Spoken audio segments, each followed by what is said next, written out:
Early this month, hostilities between the US-Canada approached a breaking point when President Donald Trump declared rather severe new taxes on goods imported from Canada. He explained the action by pointing out worries over the rising illegal immigration and fentanyl crisis occurring in the US. Inside the policy, all Canadian imports would encounter 25% tariff. Energy products would pay taxes at a somewhat reduced rate of 10%, with both set to take effect on February 4, 2025. Canada lost little time in reaction. Prime Minister Justin Trudeau hit back with a 25% tariff on $30 billion worth of American good. Includes beer, bourbon fruit, juices, apparel, sports equipment, and household appliances. But that was only the opening. He warned that after a public review period, the tariffs might grow, would cover an additional $125 billion in US products. Just when the situation seemed to be escalating, a breakthrough came after high-stakes meetings.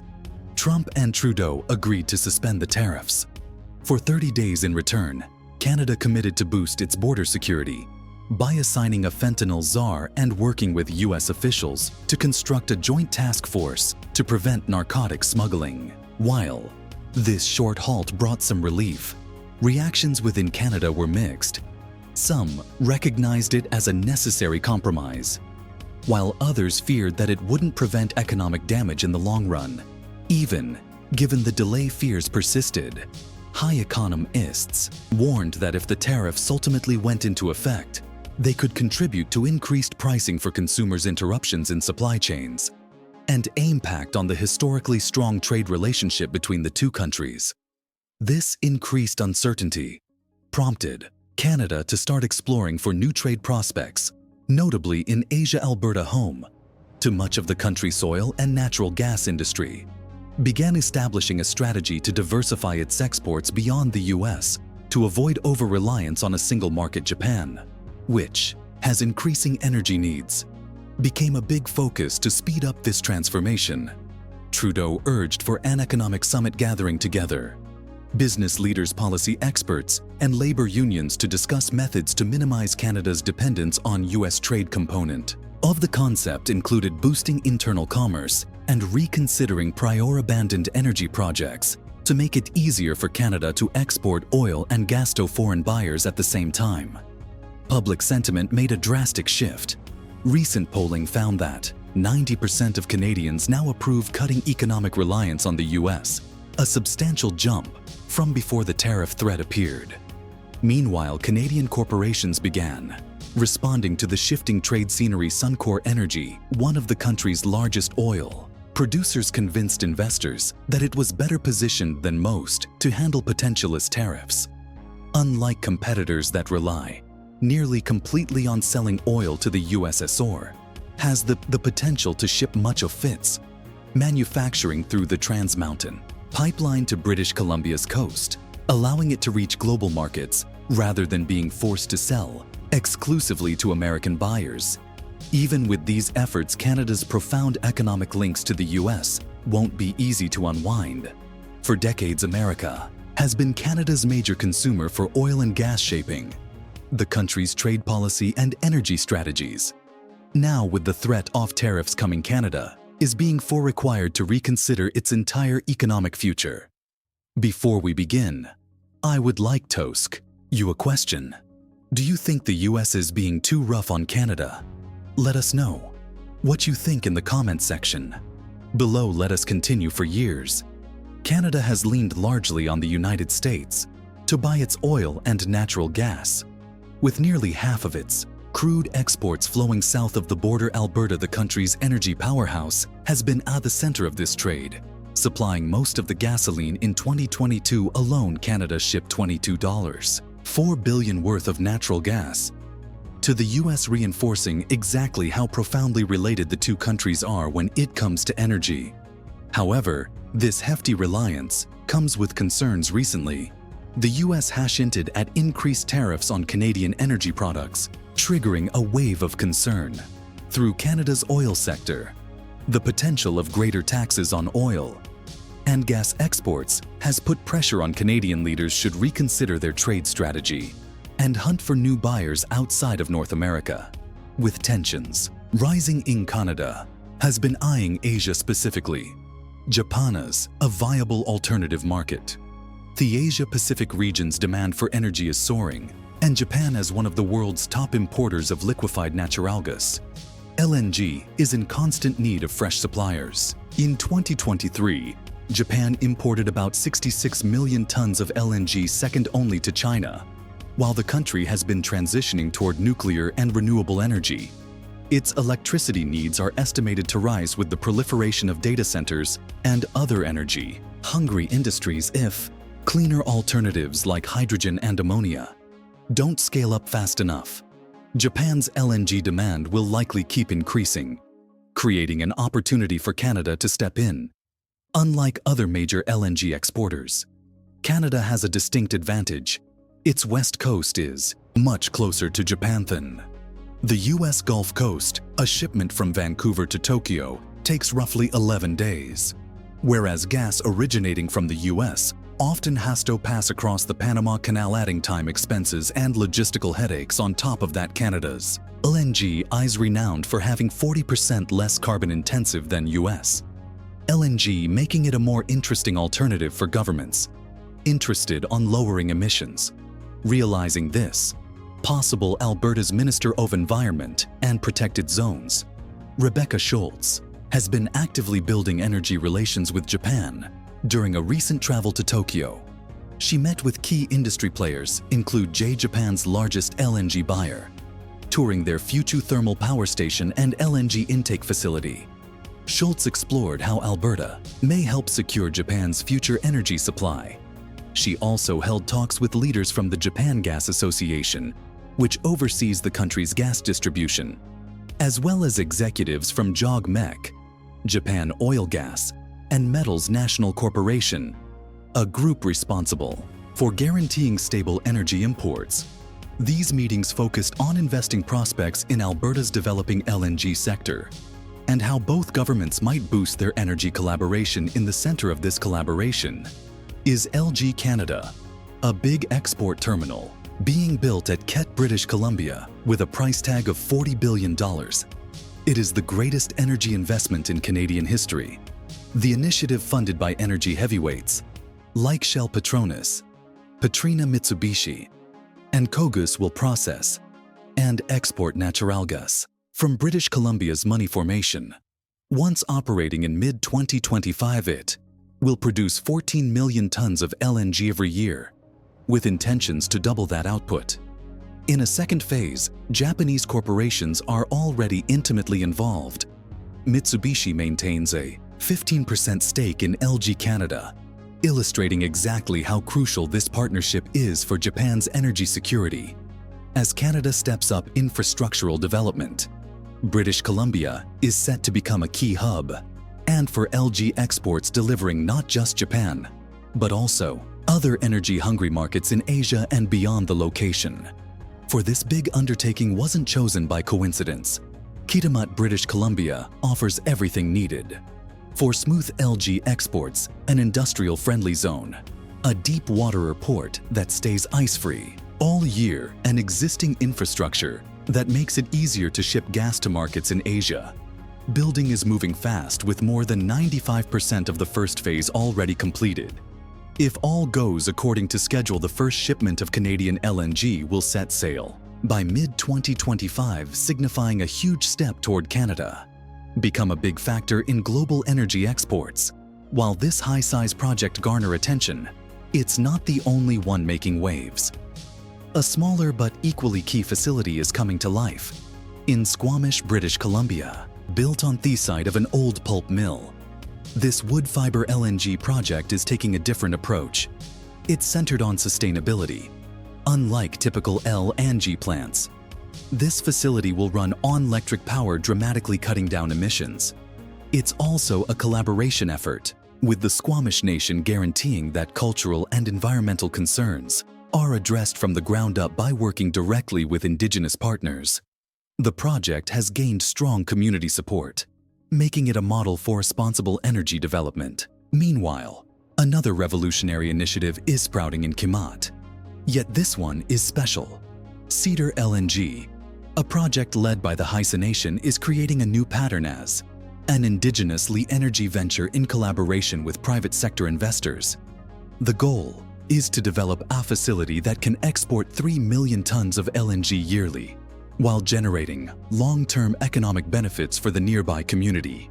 Cedar LNG is also pushing the boundaries of renewable energy, integrating low-emission technologies and electrification to decrease its carbon footprint with its location near current energy infrastructure. The project is expected to operate efficiently with the first shipments scheduled for late 2028, pending final approvals farther north.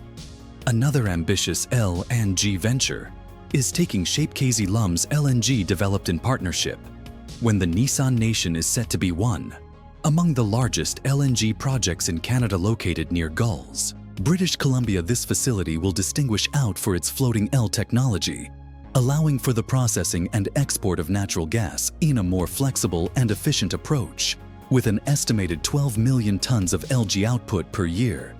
Kyla Sims, LNG is getting up to play a big role in Canada's increasing oil sector. But size isn't the only thing that makes this project unique. A main focus is environmental responsibility. The facility will be fueled by hydroelectric energy, making it one among the lowest carbon LNG producers in the world. If everything moves forward as planned, operations could begin between 2027 and 2030, expanding Canada's overall LNG export capabilities and strengthening its role in international energy markets. One major advantage all of them projects share is location being on Canada's west coast, meaning substantially shorter shipping ways to Asia. Specifically, Japan, compared to LNG facilities in the US Gulf Coast, which often require longer transit durations and pricey passage through the Panama Canal, by decreasing both trip time and expenditures. Canadian LNG exporters are positioning themselves as strong competitors in the global market. Beyond Energy, Canada and Japan have created a good trading partnership. Over the years, as of 2023, Japan ranks as Canada's fourth largest trading partner, with bilateral trade exceeding 36.5 billion Canadian dollars. Canada's exports to Japan totaled 15.8 billion Canadian dollar, while imports from Japan were valued at 20.7 billion Canadian dollar. This trade alliance is further enhanced by accords like the Broad and Progressive Agreement for Trans-Pacific Partnership (CPTPP). This has helped minimize trade restrictions and improve market access between the two nations.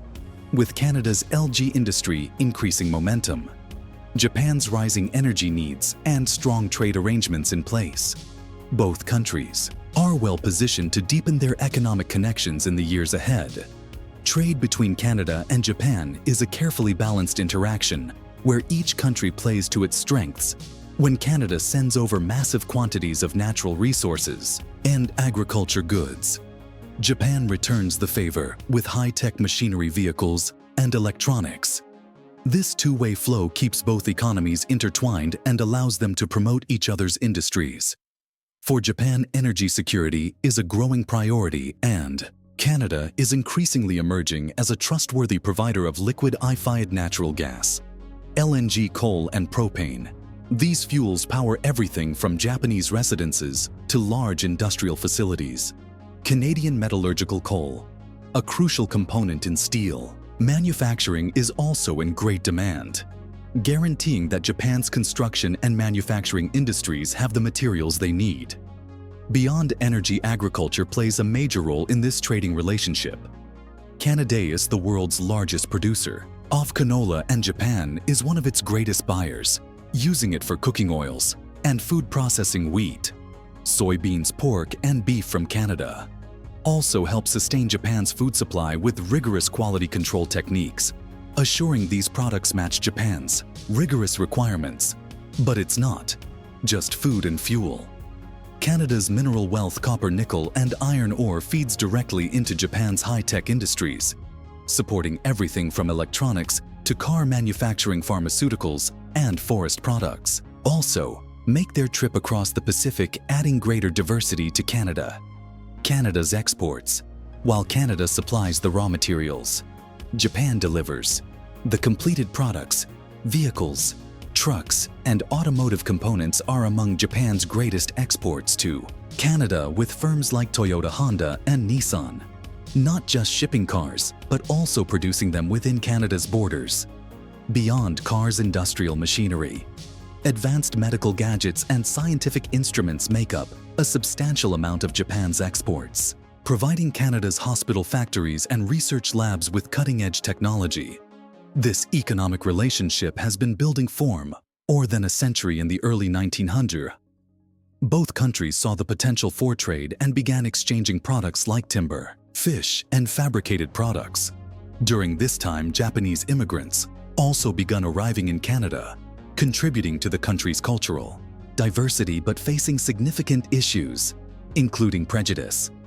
World War II introduced a terrible alteration in this relationship. As friends of opposite sides, Canada and Japan found itself in direct strife, leaving permanent wounds on their diplomatic and economic relationships.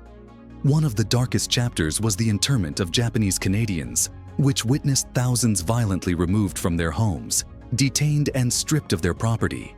Under the pretext of national security, the impact of these measures remained for decades, affecting reconciliation initiatives and influencing the way both nations move forward.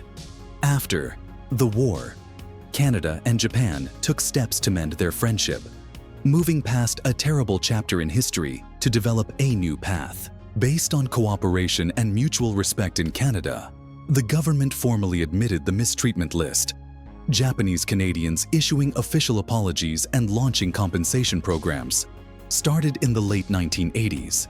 Meanwhile, Japan focused on reconstructing its economy and evolving into a modern democracy, laying the groundwork for stronger international partnerships, includes with Canada as the decades-past trade between the two nations increased greatly.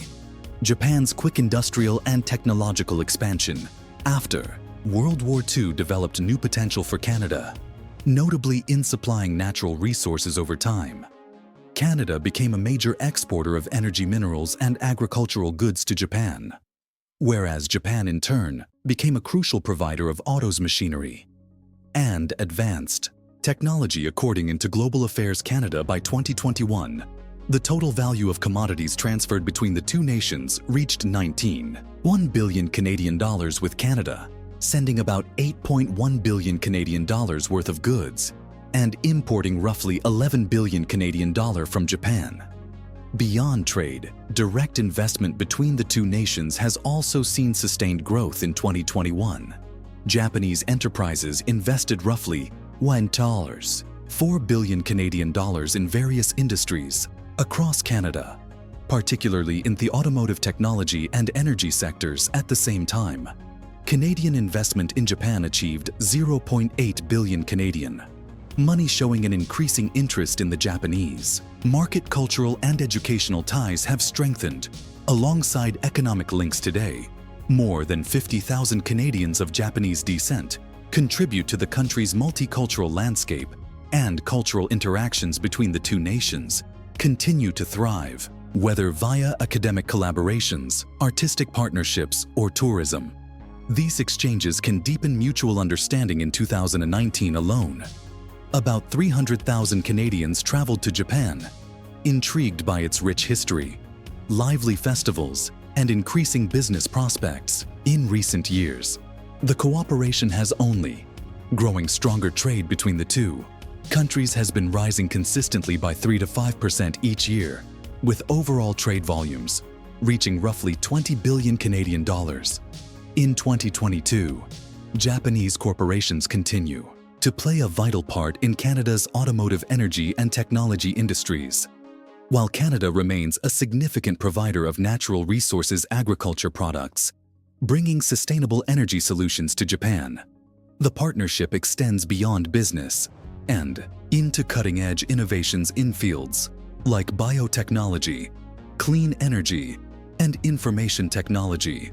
Both nations are investing in collaborative ventures that not only enhance economic growth, grow, but also tackle serious global problems, such as climate change, cybersecurity, and sustainable development. On the political stage, Canada and Japan regularly stand side by side, working together in global groups like the United Nations, the G7, and the Asia-Pacific Economic Collaboration (APEC).